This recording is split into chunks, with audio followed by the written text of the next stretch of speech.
Yamuna tera manachari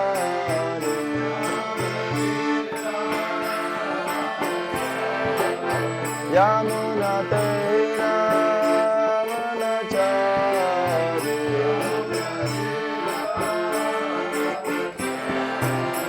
Yamuna tera manachari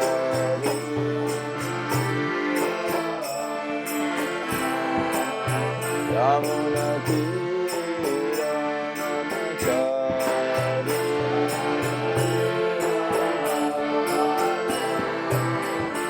Jaya Rama Manava Gandhavayari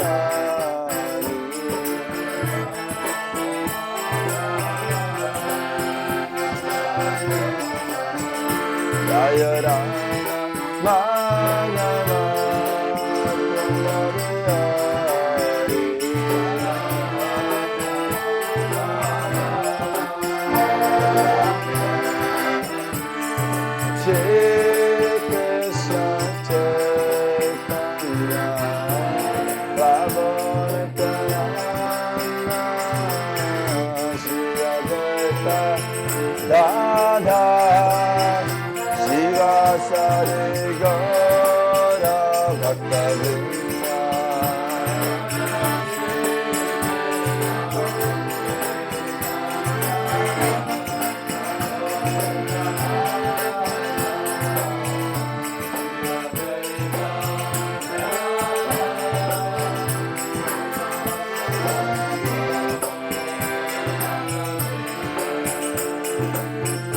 Hare Krishna, Hare Krishna, Krishna Krishna, Hare Hare, Hare Rama, Hare Rama, Rama Rama, Hare Hare.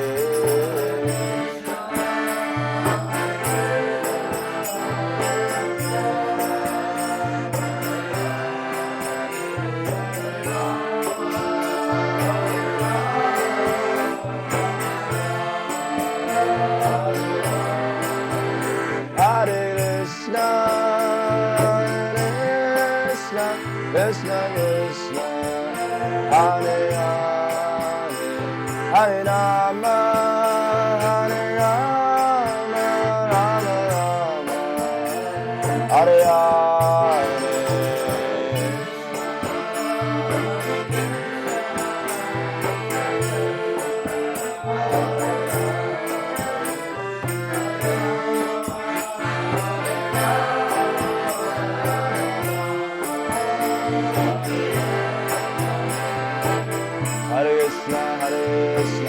Krishna Krishna, Hare Rama, Hare Rama, Rama Hare.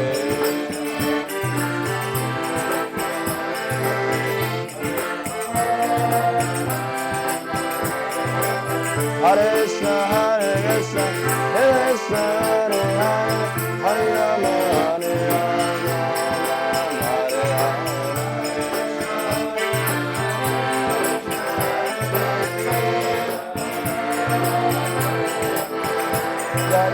Prabhupada, Prabhupada, Prabhupada, Srila Prabhupada.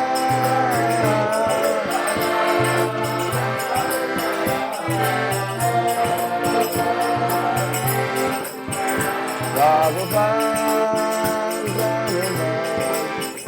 Prabhupada, Prabhupada.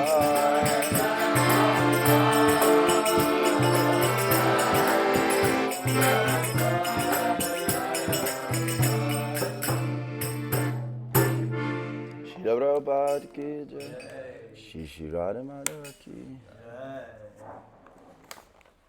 Om Namo Bhagavate Vasudevaya. Om Namo Bhagavate. Entitled, Prahlad instructs his demoniac schoolmates. Okay, take these things out.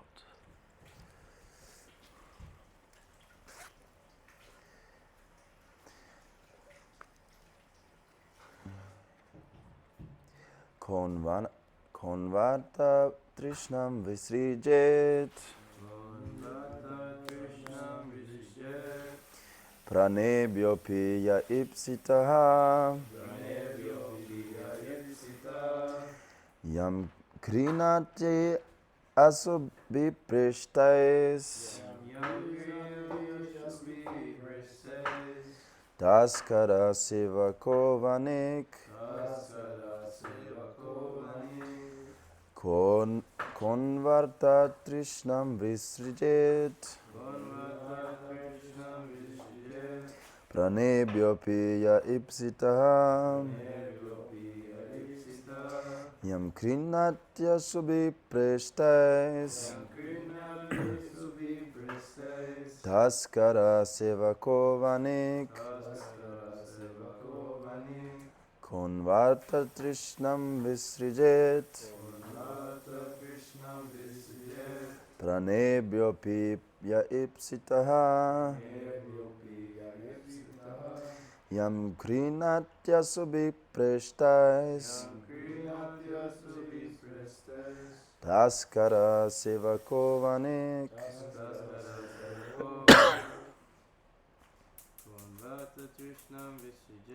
Konvarta Trishnam Visrijen Pranebhyopi Ipsita Yam Krinatya Subhiprishtais Taskara Sevakovanik Konvarta Trishnam Visrijet Pranebhyopi ya ipsitaha Yam Krinatya Subhiprishtais Taskara Sevakovanik Konvarta Trishnam Visrijet Pranebhyopi ya ipsitaha Yam Krinatya Subhiprishtais Taskara Sevakovanik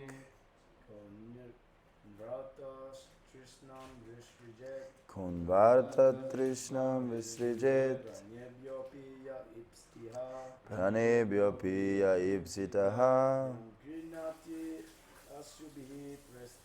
Yam Krinatya Subhiprishtais Taskara Sevakovanik Kaha Who No Indeed Arthatrishnam a strong desire to acquire money. Visrijet can give up. Pranebhya then life.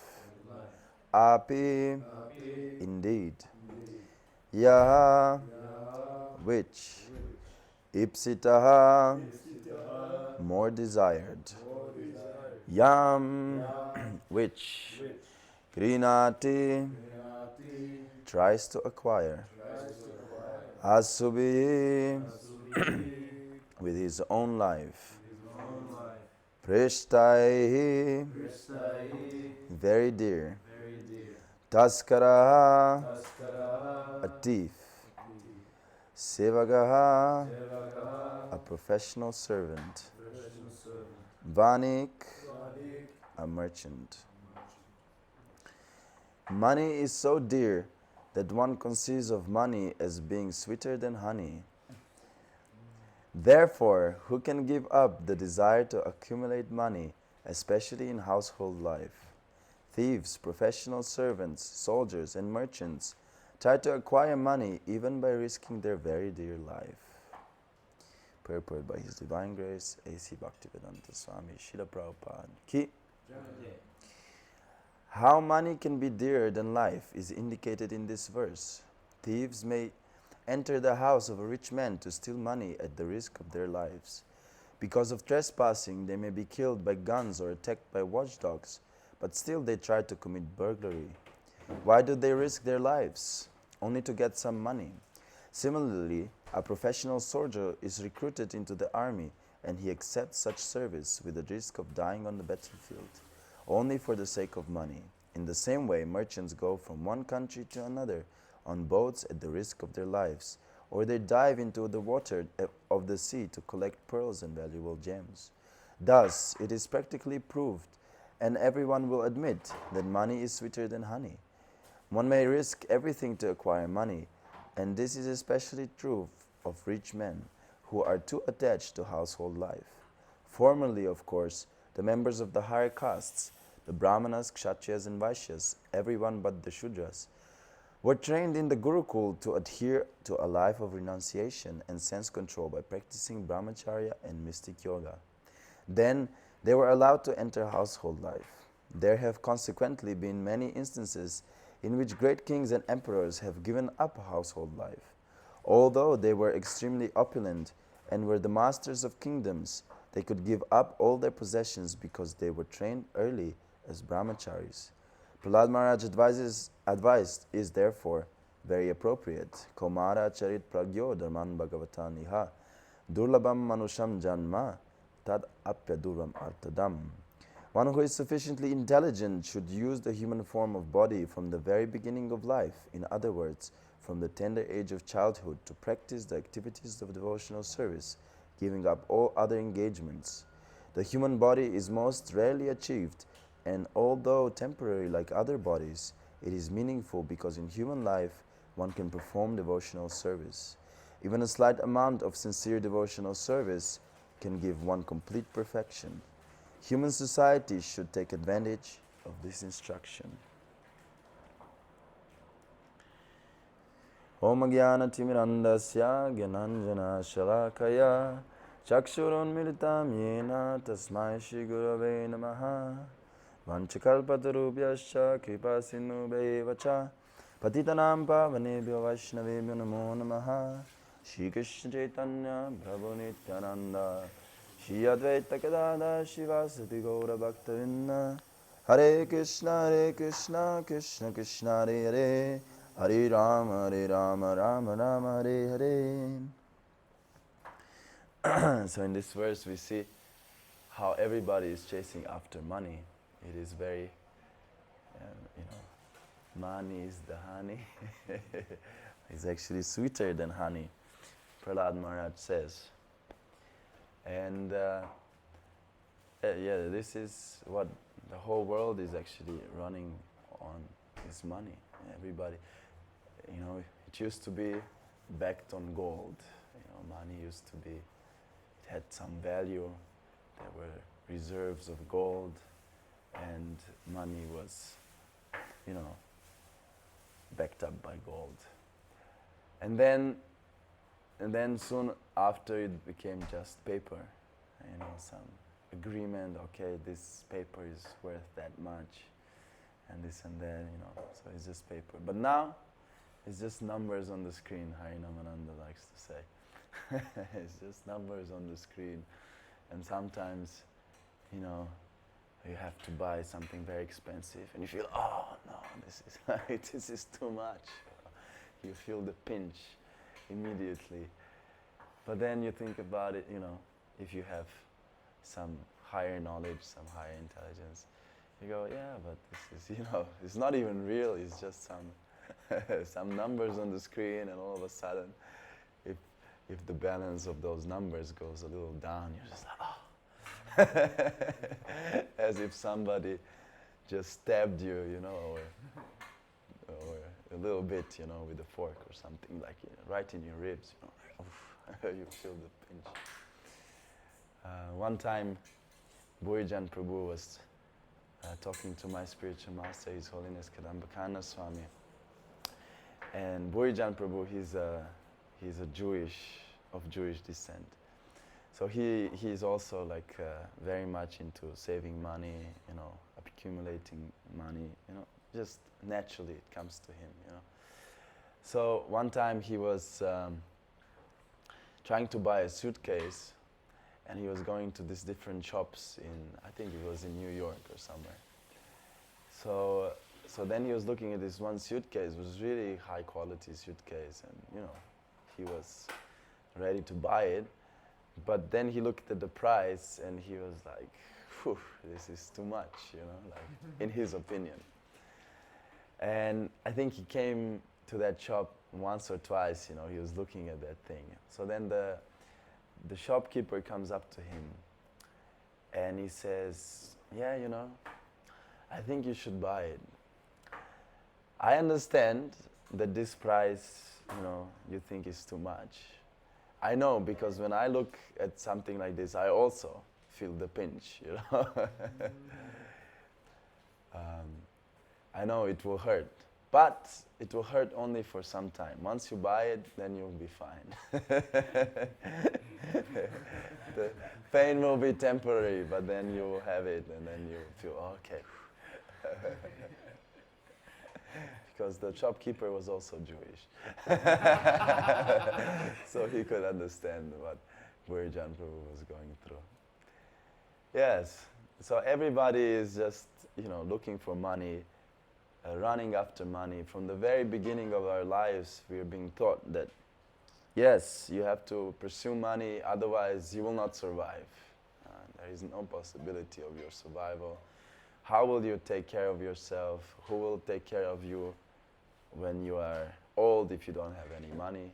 You have to work now, get money now, and then in the future you will have a nice pension also, and maybe you will have some savings, and then you will be taken care of in your old age. Then you will be old, and if you don't have money, then even your kids don't like you anymore, So you better have money so that, they at least put you into a old people's home, This is not a very fun life to live, yeah. It's, everything is based on mutual exploitation. Everybody just wants, more and more and more. And as soon as you don't provide anymore, oh, we don't like you anymore here. You should get out of the house, And in the Srimad Bhagavatam, it is explained how actually, a man works very hard, and then he creates his home, his family. His relatives are around him, and he's attached to them very much, and he spends money very liberally to take care of his family. But actually it is described that these family members, in the form of wife and children, are just like dacoits in the forest who have come to plunder your wealth. And you are very happily just giving, oh yes, these are, I like them very much. And they like you very much also, because they can get your money. And Prabhupada describes here, people risk their lives for money. If you pay me enough, I'll go, do whatever you want, Then you have a saying like, they're not paying me enough for this. Yeah, I'm getting out of here. They're not paying me enough to put up with this thing. Yeah. So everything has a price in this world. Everything has a price. But what is the price of bhakti yoga? Srila Bhaktivinoda Thakur says, Shadavan Janahe. It is faith. Faith in the holy name. Faith in the spiritual master. Faith in the association of devotees that will make us eligible to receive this mm, uh, holy name or love of Krishna. He's singing that Nityananda, he opened a marketplace in Navadvip, and he's selling the holy name. Pati achenama jivarakaran. And then and the price is faith. The price is faith. So we don't need to pay any money for this. This is for free in terms of, this is one of the jokes, internal jokes. It's for free in terms of material point of view. In terms of material point of view, the devotees sometimes may look very poor. You know, you have many sadhus, they might look very poor. But actually they carry the greatest wealth with them. It is also described in the Srimad Bhagavatam, 4th canto, that how actually all the varnas, other than brahmanas, are using just borrowed wealth. They're actually whatever they have, you know, kshatriyas, vaishyas and shudras, it's actually not theirs. That's why they have to give in charity to the brahmanas. And obviously the best of the brahmanas are the Vaishnavas.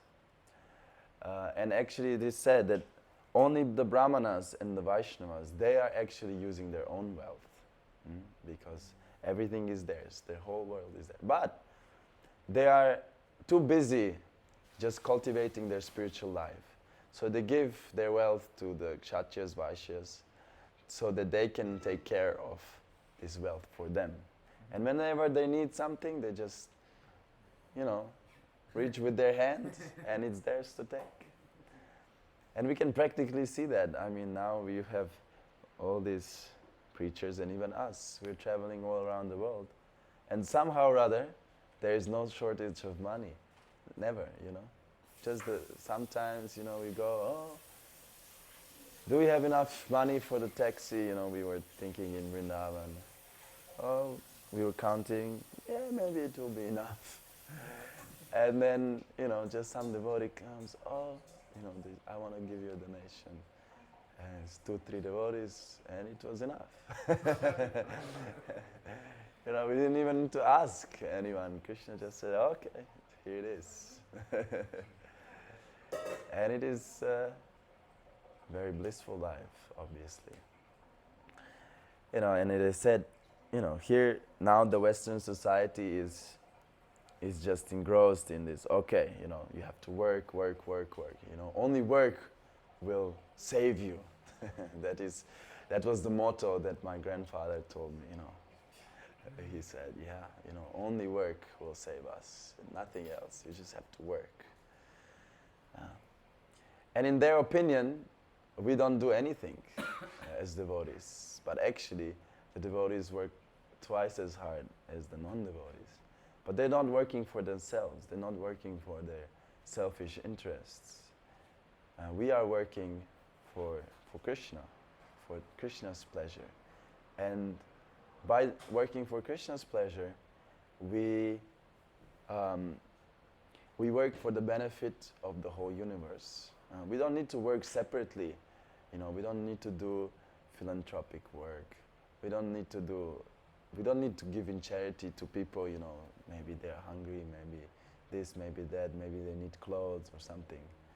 That is, we do that also by distributing prasadam, food for life, and like that. But this one is also a spiritual activity. Yeah? It is also an activity that benefits the soul. If you just take care of the body, give some money, give some clothes, this is very temporary. The clothes will get ripped, the money will be spent, and then you didn't get any benefit from that. You're back on square one.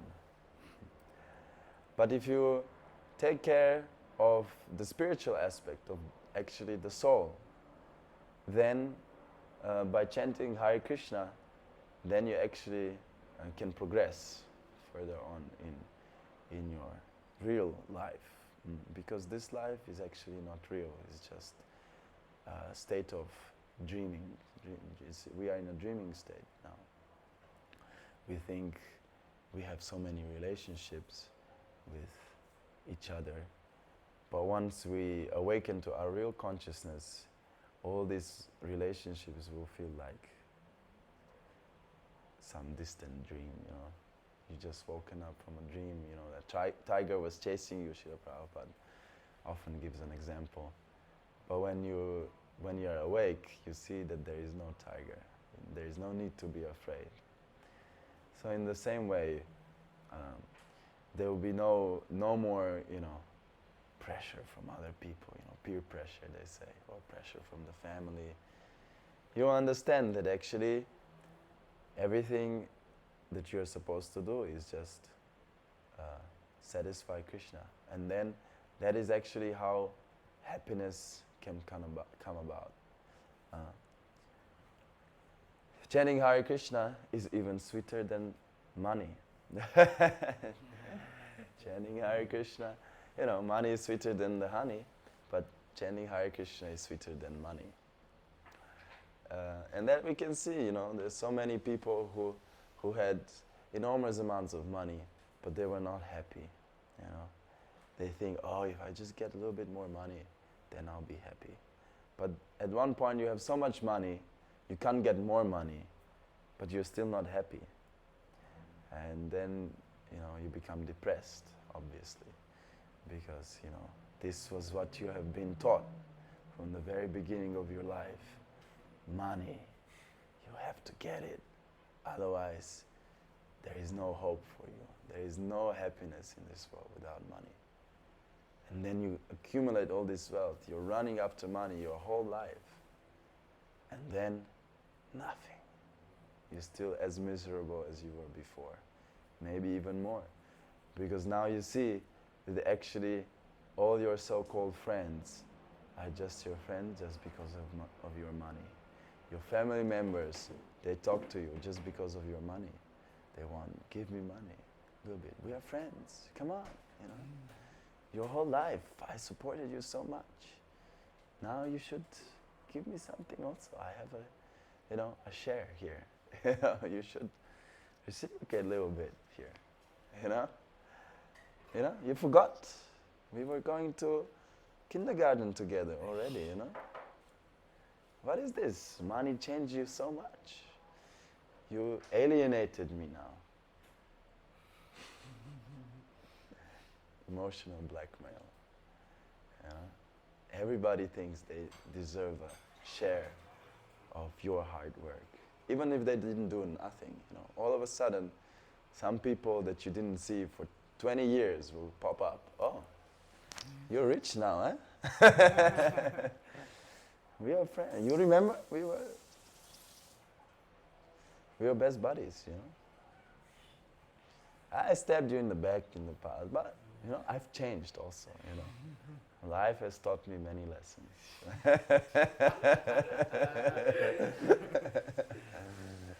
I'm a changed man now. Yeah, you should share a little bit, you know. Just a little bit, you know. It said that if Bill Gates renounced 99% of his money, he'll still be a billionaire. That's a lot of money. So look, you know, I'm not asking for 99% of your wealth. I'm just asking for that 1%, you know. And then I can also be a billionaire. Like this. Everybody is driven by lust. And this is all lust and greed. And once lust is not satisfied, it transforms into anger. Anger, it is said, is the younger brother of lust. Kamaesha, krodesha, rajoguna samudva, mahashana mahapatma, vidyanam ihavarinam. Krishna says that this is lust only, Arjuna, that is forcing you to do things that you don't, even against your will. This is lust. And when lust is not satisfied, it just forms into anger, and it becomes all-devouring, sinful enemy of the world. So you have to somehow or other transform lust into love of Krishna. It is not that we just give up the whole world and then we float in this state of nothingness. We are not attached to anything, Then obviously, if you're not attached, if you don't have any resting place, you just float, If you're detached from everything, there's nothing to hold on to. So it is not like that. This is not a natural position of someone. It is said that we have to take shelter of the spiritual master in the beginning, Adal Guru Padashraya. And through our spiritual master, we can get attached to Krishna, because he is attached to Krishna. It is said that the spiritual master is the most intimate associate of Krishna. But we cannot understand Krishna. We see Krishna on the altar, but we don't fall into ecstasy. When Sri Chaitanya Mahaprabhu saw Lord Jagannath for the first time, he just went crazy, This was, and it was very appropriate actually that Sri Chaitanya Mahaprabhu resided at Jagannath Puri, because he is in the mood of Srimati Radharani. And he always wants to bring Krishna back to Vrindavan. And that is the whole point of Ratha Yatra, is bringing Krishna back to Vrindavan. So when he saw Krishna, after so long, he sees Krishna, and he just goes crazy, And for us, we see Jagannath, we see many Ratha Yatras. Sometimes we feel more connected than other times, but we don't, faint in ecstasy. We don't cry for Krishna in those moments. But, we can have a personal relationship with our own spiritual master. And then he shows us how to actually approach Krishna. And actually, if we just approach him and just give all our service to him, actually we approach Krishna in this way, because he is the perfect representative of Krishna. If he is a bona fide spiritual master, there is no difference from him and Krishna.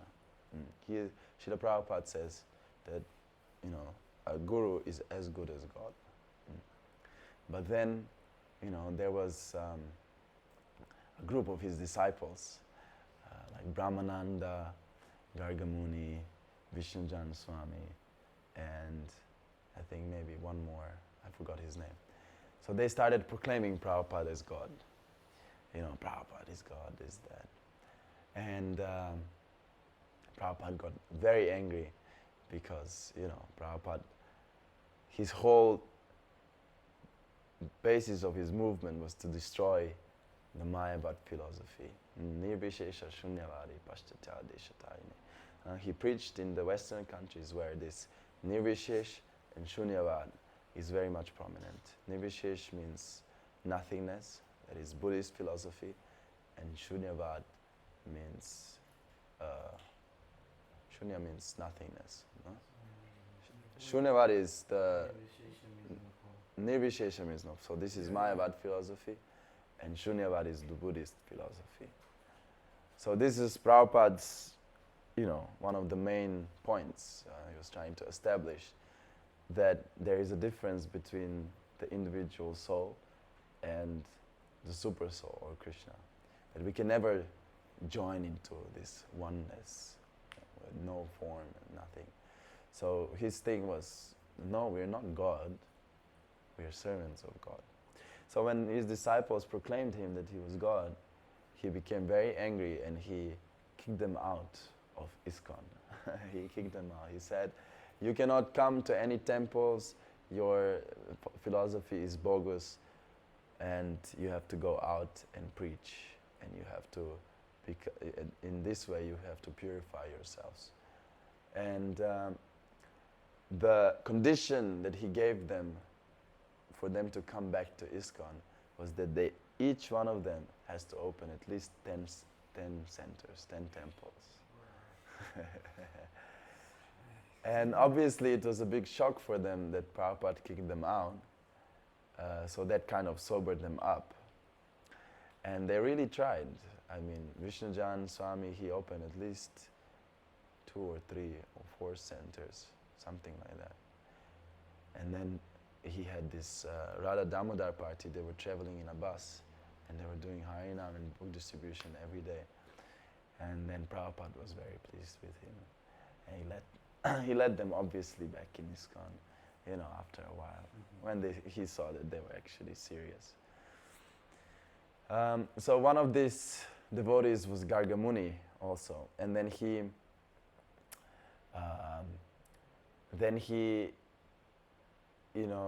later on, for one Prabhupada's disappearance day in Vrindavan, he came to the temple. Because nowadays he's not so much involved with the devotees anymore, like, being present so much. So he comes there and he's not dressed like fully as a devotee, he doesn't have devotional clothes, he has some jeans and this and that, he's just dressed like casually, I don't know, even maybe a little bit controversially, I'm not sure. But anyway, he was a little bit different than all other assembly of the devotees. But at least they gave him to speak, to say something about Srila Prabhupada at that point. And he says, well, I don't think that Srila Prabhupada is God anymore. I made that mistake once. And then he says, I think Srila Prabhupada is better than God. Because he explains, he says, because Srila Prabhupada, he came to the Lower East Side of New York, Manhattan. He came to the Bowery and he saved me. He saved us from this degraded condition of this world, of this Kali Yuga. And we all know how Srila Prabhupada started this movement. He sat under the tree in Tompkins Square Park. That tree is still there. You can go check it out. And he just chanted Hare Krishna for hours and hours and hours. He didn't even have a proper drum or kartals. He just has the bongo drum, whatever they call it. He was just banging that and just chanting Hare Krishna. Hare Krishna, Hare Krishna, Krishna Krishna, Hare Hare, Hare Rama, Hare Rama, Rama Rama, Hare Hare. And then all the people just came and they were like just amazed by what was happening. And then Prabhupada stood up, gave a little talk, and continued. And then he made it onto the first page of what was the New York Times. It was very successful. And obviously the whole Western world is still now, is still the same. Everybody is chasing the money. Even then, everybody was chasing the money. But then the hippies, they were not satisfied with that. They had everything. And then Srila Prabhupada says, if you practiced spiritual life in your previous life, if you were not successful, you are either born in a very rich family, aristocratic family, or in a family of the devotees, so you can continue your spiritual advancement. So he then writes in his purports that now we see there are all these hippies, they have been all given a very high birth, very good karma, but still, because the society is sinful, they degrade themselves in this way. Even though they have high birth, they reject it and they live like bums. So what is the use of this high birth? There is no higher quality to this high birth because they still have to go and suffer as if they had a low birth. But then he came and he just lifted everyone from that degraded condition. And we are following in his footsteps. We come to this schoolies, which is extremely degraded situation. I mean, all the girls are dressed like prostitutes. All the guys are just chasing them, trying to hit it. Guys dressed like girls. Every possible regulative principle they're trying to break, obviously. And this is exactly the opposite what the scriptures tell us to do. The scriptures tell us what we should actually be doing in our youth. We should be trained as brahmacharis so that we are detached from this world, so that we are not dependent on money, so that we see that actually money is not everything. I don't need money to survive. I can survive without money. I just have to control my senses. And as long as I control my senses, everything is fine. If I don't control my senses, then even if I have all the money in the world, I will not be happy. And similarly, if I control my senses, even if I have nothing, I'll be happy. Then it doesn't matter if I have a big kingdom or if I'm a bum in the street. I'll be fully satisfied because I can control my senses. And the only way, obviously, to control your senses is to surrender to Krishna and serve Krishna. Otherwise, we have no chance. And the senses are so strong, Krishna says, that they even forcibly drag away a mind of a reasonable, good standing yogi who is trying to control his senses. But if you don't have the higher taste, there is no possibility of controlling your senses because they're so strong and so, how does it, impetuous? What is the word he uses? They're so strong and impetuous or something like that. I don't know. Anyway, very strong. Very strong, the senses. And the mind, he's the king of the senses. And then if you don't control your mind, he's your worst enemy. And Arjuna says the mind is more difficult to control than the wind. So how can we do it? There is no question of doing it unless we seriously take shelter of our spiritual master and of Krishna and of the association of serious devotees. Sometimes we think, I will be in association with devotees. But we pick association that is not very serious, that maybe we feel good in their association. But then if we analyze why we feel good, is because they also are not as serious as we all should be, because they also have some, shortcomings, and they maybe even, how do you say that? They try to explain their shortcomings as sort of like, it's okay, everybody's struggling. We don't need to be fanatic, Don't go so hard, it's just fine, Krishna is merciful, he'll take care of us, like we can just do all our nonsense. We don't need to go so high, not go for high not every day, just maybe when the Swami comes, we'll come. We don't need to go to the temple, You can go to, Gardaland or something. Just have fun, It's okay, we're devotees, it's fine. We understand. Chant a little bit japa in the morning, maybe not even fully in the morning, just, on the way to Gardaland. We'll chant japa, no problem.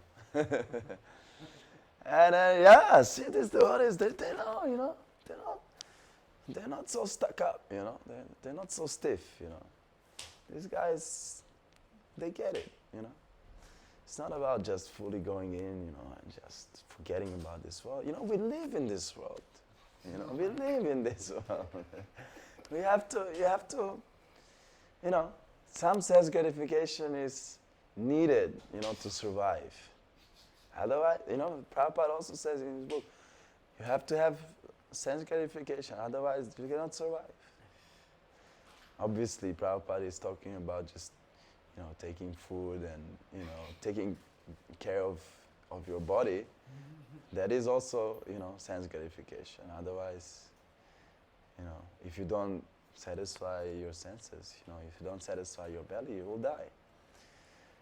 But, there is many people who take the scripture and try to tailor it for their own philosophy that is not really, how to say, in line. And they quote Shastra, Shastra Chakshu. I have the pramān for it, even. But if you don't, if you just speculate on your own, if you don't take what has been given down through the disciplic succession, it will have the opposite effect. It will have the opposite effect. You will just degrade yourself because you're using the sublime words for your own sinful activities, if you want to do sinful activities. Yes. So in this way, we can see that, even through association of devotees, we have to be very careful that we actually pick association of serious devotees. And only in that way, then we can progress and we can actually control our minds and control our senses. And this is a very interesting thing because we see, Srila Prabhupada is explaining how even great kings, they left their kingdoms because they were trained as brahmacharis in their youth. And there is a nice example in the Srimad Bhagavatam, which also illustrates how much the association of devotees is also very important. And it is the story of Bharata Maharaja. And it is said that he left his kingdom just as an ordinary person leaves his stool after responding to the call of nature. His kingdom was very opulent, his kingdom was very prosperous. Everybody loved him, and he took very nice care of his family, of his citizens. Everybody was satisfied. There were a lot of reasons for him to be proud of his kingdom. But a person who leaves his stool after responding to the calls of nature, he is not bragging around how he left his glorious stool in the field. This is not a very glorious act. Everybody just goes there, does his business, takes a shower, and leaves, and doesn't want to come back because it smells. So in this way, Bharata Maharaj, he left his kingdom completely detached.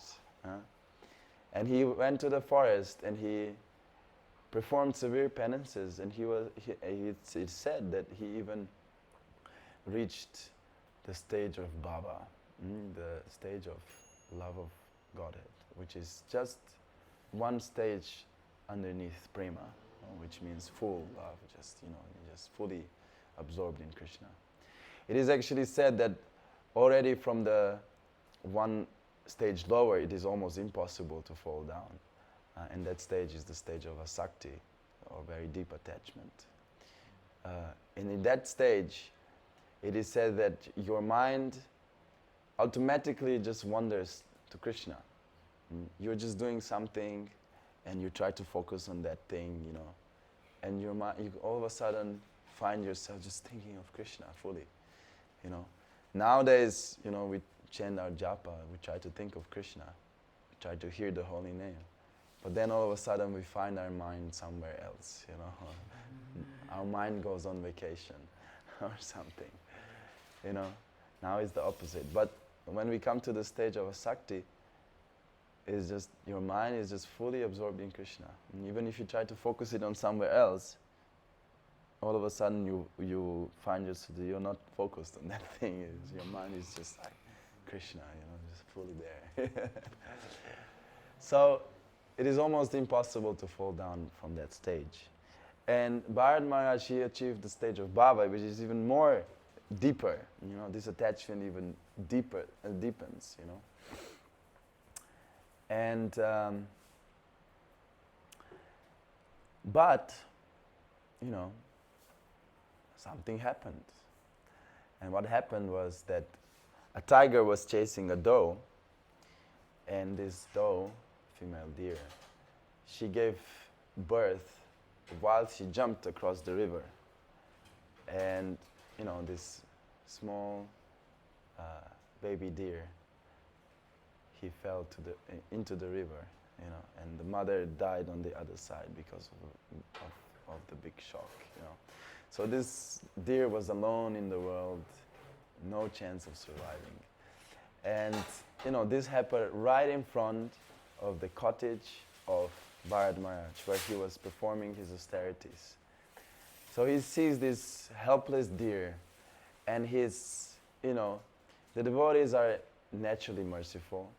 Plus, Bharata Maharaj, he was a kshatriya before. And his natural protective instinct kicked in. So he saved the deer, and then he took care of the deer because his mother was gone. But eventually, this taking care of the deer took over, and he was just taking care of the deer, and he became really attached to this deer.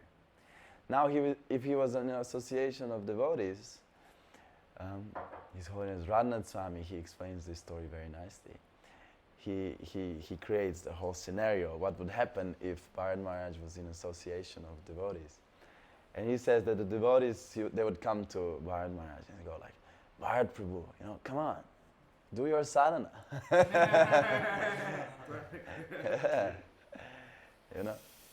Stop slacking, Yes, we understand this dear, this, that, but you have to do your sadhana, obviously, also. So, and then Bharata Maharaj, obviously, oh yes, of course, there will be no problem. But because he was alone, this deer just fully occupied him, Even though he gave up this whole kingdom where he had a loving wife, loving children, Now this baby deer caused him to think of him, of the deer, when he left his body. And then he was even talking to the moon. On the moon you see these black spots. Sometimes they compare it to a deer, sometimes they compare it to a rabbit. So he was looking at the moon and he goes like, did you steal my deer, because deer was gone.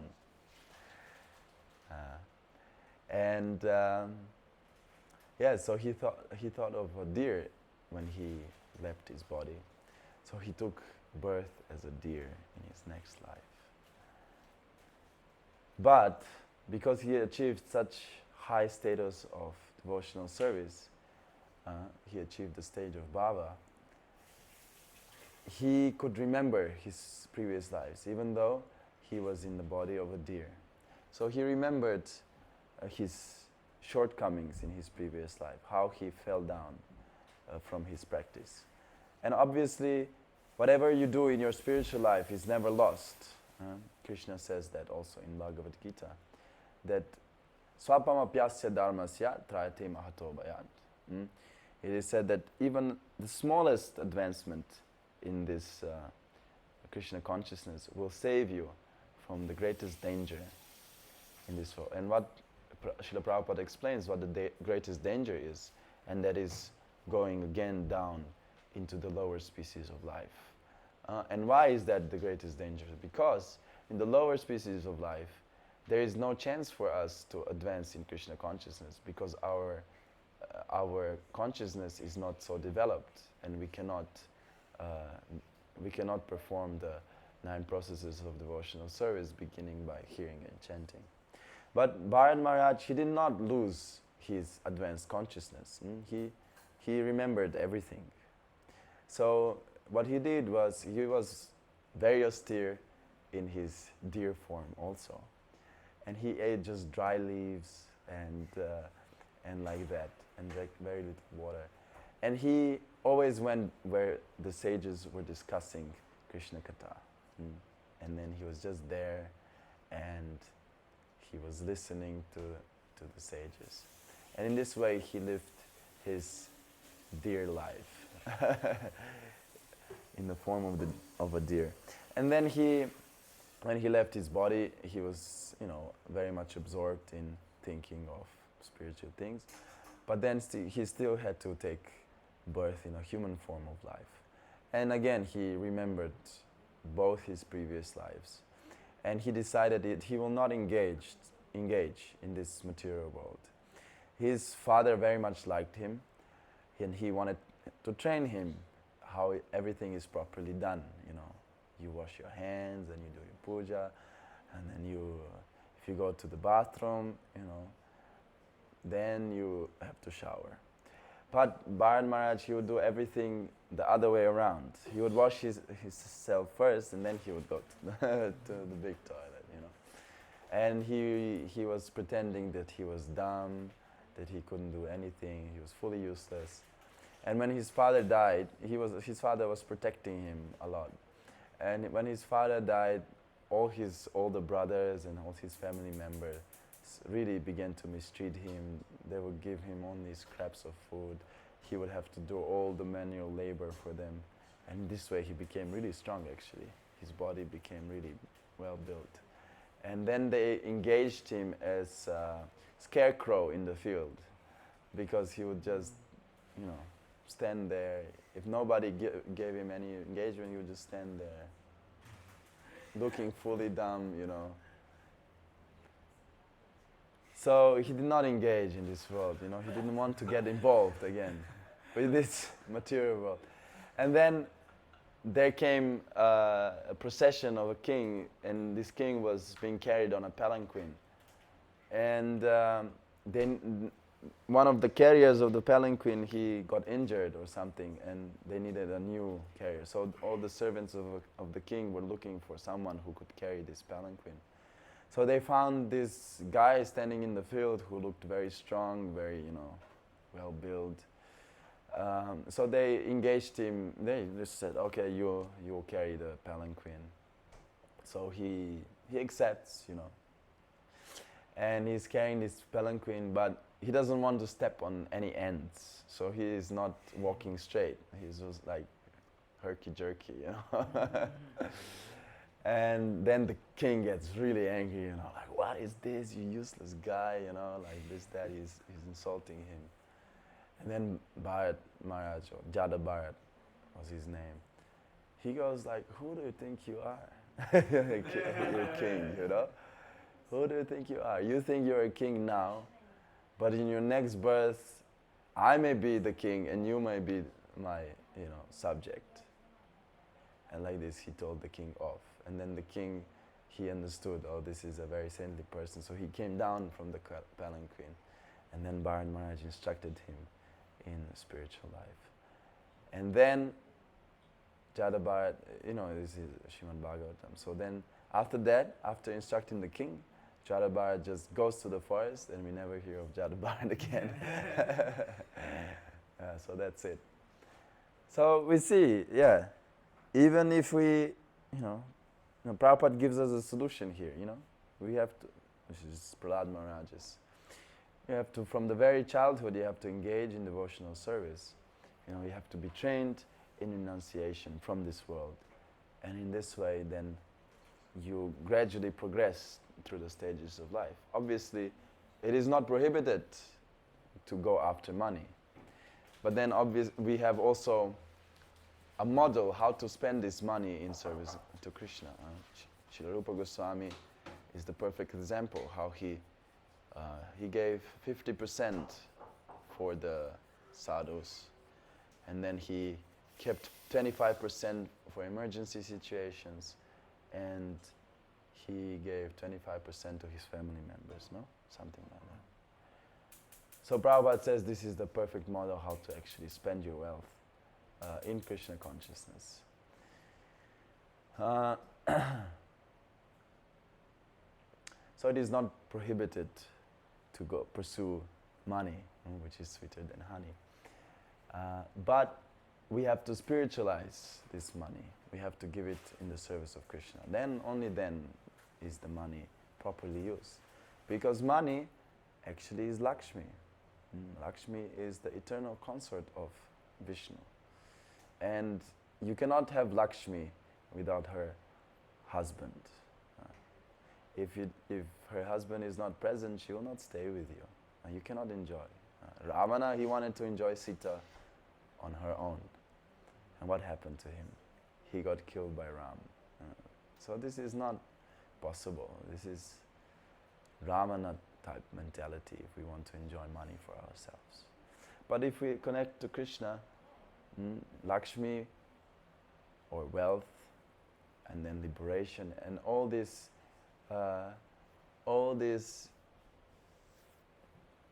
goods that everybody is pursuing, working very hard to get. All these things, they will stand at our doorstep with folded hands as maidservants. Because we are serving their Lord, Krishna. And the devotees, they become very dear to Krishna. Mad bhakta puja abhyadika. Those who worship my devotees, they become very dear to Krishna. So, yes, we can progress through life, but eventually we have to detach from everything again and just fully focus on Krishna and just spread this Krishna consciousness to anyone and everyone. This is also the desire of Sri Chaitanya Mahaprabhu, who told us that, whoever we meet, whoever we see, we have to tell him about Krishna. In this way we become their spiritual masters. What's happening with prasadam, offering? Okay. Yeah, some questions, comments. Anyway, this schoolies, we're doing the right thing. That's, believe it or not. Believe it or not, even though, full Maya here, your mind can wander. But the Harinam is so intense, you just go like, we overpower it, so it's fine. Yesterday I was talking to my family, went on till 3 o'clock in the morning. And I was explaining, we are here, this, that. My father was like, yeah, I saw this. And, he likes it, obviously, but he said, these people here, they look horrible, dressed as prostitutes, this, that, everybody's just doing all kinds of sinful activities. And I say, yeah, it's true, this is not a place for a brahmachari. But when you preach, Sri Chaitanya Mahaprabhu takes care of us, and there is no risk of falling down because, we are protected. We're doing what is supposed to be done. Hare Krishna. Any thoughts from all of you? Thanks for the class, Nitai. Krishna. Hare Krishna. Yeah, with the sorry. It's okay. So with the bhakti, we have a mentor that was giving a kind of a crude example, but also works with all these like young people. They're drinking alcoholic beverages and stuff, and for it to be strong, you just drink it like a shot or something. You just have nothing else mixed in with it, but to make it taste a bit better, but it doesn't have the same effect, you might put some orange juice or whatever with it. It's the same with like bhakti, for example. Like the strength of bhakti, you don't water it down with anything else that's mundane kind of material activities. You just keep everything related to Krishna. So I was I was wondering what you would have to say about that with like relation to also going back to like hanging out with devotees that are kind of watering their bhakti down. It's not very beneficial for our bhakti either. Yeah.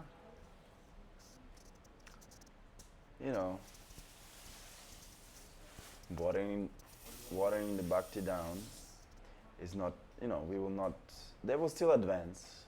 As long as you perform devotional service, you will advance. And they are devotees. And if we criticize them, then we commit Vaishnava aparadha also. Maybe they are not, on the stage of pure devotional service yet. And we are also not, we also. But we can practice pure devotional service. We can do, in our practice we can practice pure devotional service with the right attitude and this and that. Maybe we're not pure devotees, but we'll practice it. So in that way we will advance very quickly. But if they water down, everybody continues with their own speed, Who knows how many lives we already have been trying to advance in Krishna consciousness. And we also were one of those who were watering it down and lagging behind and, But now we have a perfect opportunity, If we blow this one, who knows, maybe because of all these pious activities, maybe we have a desire to enjoy. We'll go to the heavenly planets. And in heavenly planets, 12 hours is like half a year here on earth. And then you enjoy there for thousands of years. And we come back, maybe Kali Yuga will be gone already. There's no more Sankirtan movement because now it's Satya Yuga, everybody is meditating. So you have to go there and meditate now. And you had this perfect opportunity to just chant Hare Krishna and just go overtake all these demigods, overtake all these yogis. It is said that every day of Brahma's life, Krishna comes to this earth. And whenever Krishna comes, it's also Sri Chaitanya Mahaprabhu. You know how many devotees, sort of new devotees, overtook Brahma already? They're already there, like fully enjoying with Krishna, playing around, or enjoying, how do you call that, conjugal pastimes with Krishna, highest perfection you can achieve. There is nothing greater than that. And Brahma is still here managing the universe, and he's looking at these guys, like, how? Yeah, I'm still here bewildered by Krishna every single time, It's said though that our Brahma now is a pure devotee, so that's good. He is like 50 years old. He has his birthday today or something. I heard. But his birthday lasts like thousands of thousands. What a party, right? Sahasra Yuga Paryantam. Long birthday party. Yeah. Yeah. So it is said that if you perform your duty as a Brahmana, I think, for 100 lifetimes, you just continuously, perfectly perform your duty for 100 lifetimes, then you get a chance to become Brahma in your next life. So that is not our goal, We want one lifetime going back. And then once you are a pure devotee, it doesn't matter where you are because you're always with Krishna. So even if you're here preaching, it's fine. You don't care. Because you're there. You're already there. It's about your consciousness. So, yeah. No need to water it down. But also no need to, point the finger. Oh, this devotee is watering it down. This devotee is, not practicing. Because Vaishnava Parad, Sri Chaitanya Mahaprabhu says, mad elephant offense. And then he just ruins your whole garden of devotional service. And then it's very difficult. You lose all the taste and you cannot really advance. The only way to advance after that kind of an offense is to go to this devotee that you offended and beg for forgiveness. And if they do not forgive you, then you have to perform such service to them that they feel very much happy with you, satisfied, that they cannot say, no, I don't want to forgive you anymore. Then they have to forgive you. That is the only chance you have to get rid of that offense. Yeah. Anyway, anything else? Thanks for the class, Prabhu. Mine's kind of a similar question. Like, I really appreciate being around you guys and having your association, but obviously you guys kind of all around. So when you're not there, it's kind of like, I like doing Harinam and stuff, but the inspiration isn't there because I realize I'm such a new devotee. I still need that shelter in a way, you know. So how do we kind of keep the enthusiasm when we've not got the inspirational personalities there for us to kind of follow that lead? Just try your best. What can I say? You know, if you have a strong desire for it, eventually Krishna will fulfill that desire. But you just have to stick to it. Stick to the process. Even though maybe you're not able to perform this service right now, if you have a strong desire and if you perform other devotional activities that you have been assigned to by devotees, or you know, if you're on your own, if you just stick to, you know, basic Krishna consciousness, you know, chanting, reading, offering the food to Krishna, eating prasadam, you know, this service, then, you know, you will see how Krishna actually will guide you through all these things. Then you will become ready, and then you'll get the inspiration to actually do it. So if you just, you know, stick to the process, you know, there's nothing missing here. There's nothing missing. All the ingredients are here. Everything. Prabhupada gave us everything. We don't need to go anywhere else. We don't need to go read any more esoteric books. We don't need to anything. Everything is here. Everything is, but it's so compact. It looks so simple, but it's actually there. So sometimes it says that, you know, my spiritual master, he says like this: every service is a preparation for a bigger service. So if you think, oh, I'm just here washing the pots, so unfortunate, you know. No, actually, this service, then you will see in the future how this actually was like, wow, actually I have to wash these pots. And then this happened, and this is all because I was like, I got trained by washing the pots, and then I could do this, and then from that came that, and then, but that only can happen if you have, you know, faith and you trust Krishna, okay, and you pray to Krishna, okay, I really want to do this, but right now I don't have enough strength. Please give me strength, like this. Then Krishna will very much help you. But it's also patience, like Sri Rupa Goswami explained, utsahan nishchaya dharya tatat karma pravartanam.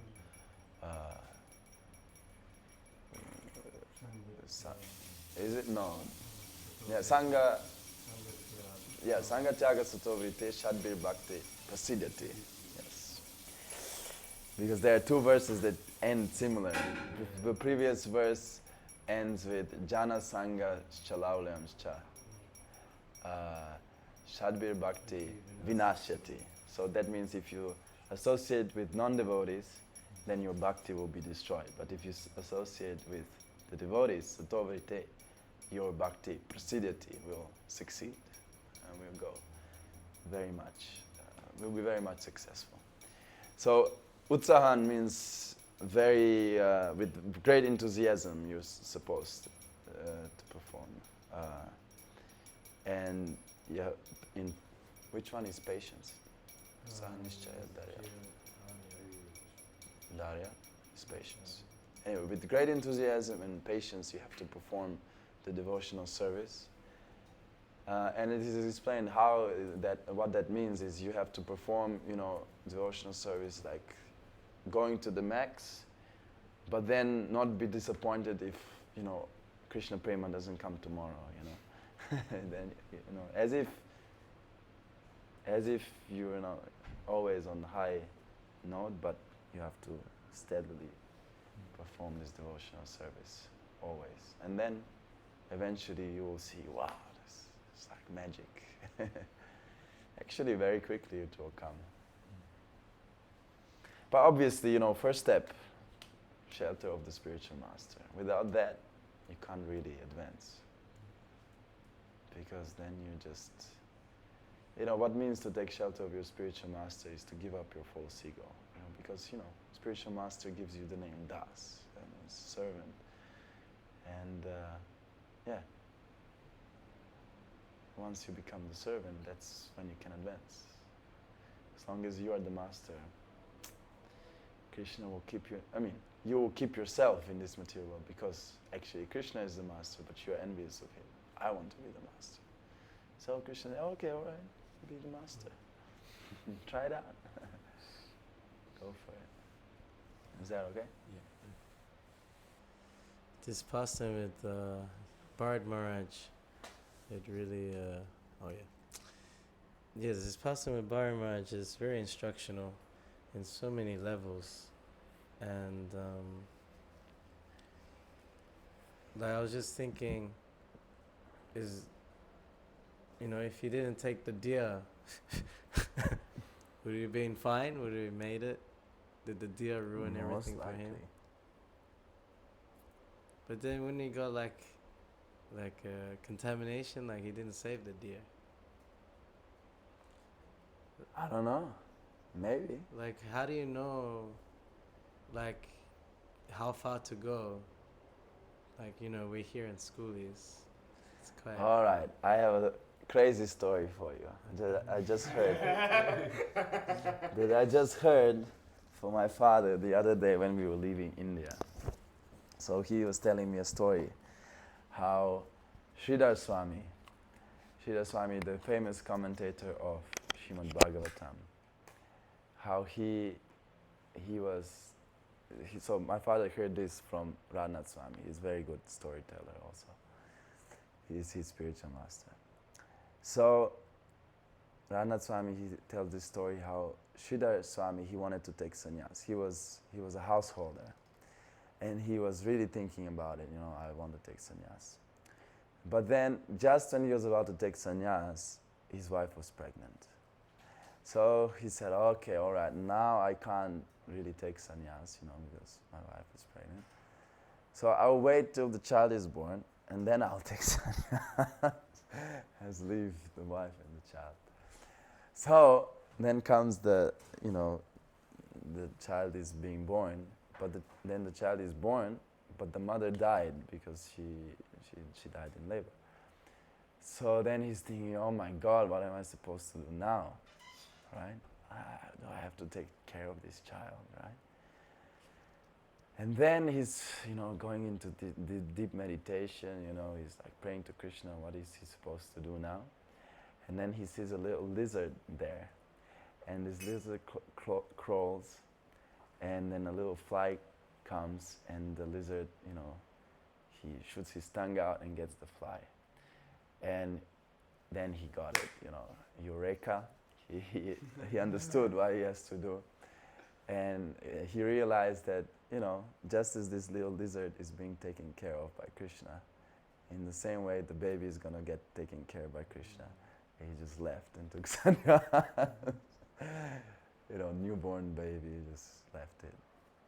Krishna, take care of the baby. Yes, took sannyas. Anyway, it's not a story that everybody can follow, obviously, but he is one of our great acharyas. And in this sense, like he didn't take care of the deer, but still Sri Chaitanya Mahaprabhu is very much glorifying him. When this, what was his name? This devotee that wanted to always present his commentaries on everything. What was his name? Anyway. Devananda Pandit. Was he Devananda Pandit? And then he caught Shiras. Yeah, he always caught Gadada, Gadada, yes. So he always wanted to present his commentaries to everyone. So one time he comes to Sri Chaitanya Mahaprabhu and he says, I have written this commentary of Srimad Bhagavatam and I have rejected the commentary of Sridhar Swami. And then Sri Chaitanya Mahaprabhu said, everyone who rejects the Swami is a prostitute. Because Swami also is a husband. The woman calls her husband a Swami. So he just completely smashed this Devananda Pandit, He thought, oh, I'm so cool now,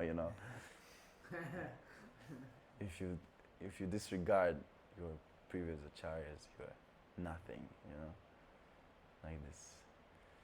So we cannot criticize Sridhar Swami. Obviously, Krishna took care of that baby because he was a great devotee. So like this, he will not, Bharata Maharaj, If he just prayed to Krishna for that deer, something would have happened. And he would not get implicated because he just performed devotional service. There was also a point I heard that because he was, did I do this? 'Cause made everyone else do it. Because he was not amongst devotees, he was practicing meditation alone. And was that also a problem or did it make it more risky for him to fall down? Yeah, you were just in the toilet or sorry. something. Okay. I explained this, Yeah. that how they would come to him and say, Bharat, come on, do your sadhana, stop playing with this deer. Yeah, Yeah, these deers are very adorable, man. yeah, they are. They're very. So we were in the Vrindavan Goshala.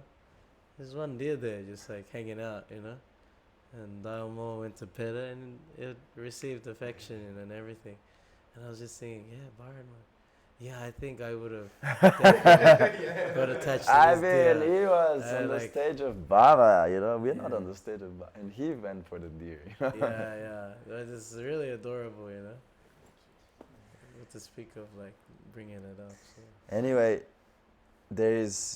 from the stage of Baba, it is not possible to fall down. One explanation why he fell down was, to instruct others. And then the second explanation is the only way you can actually have difficulties on the stage of Baba is from your previous Vaishnava Parad. That is the only.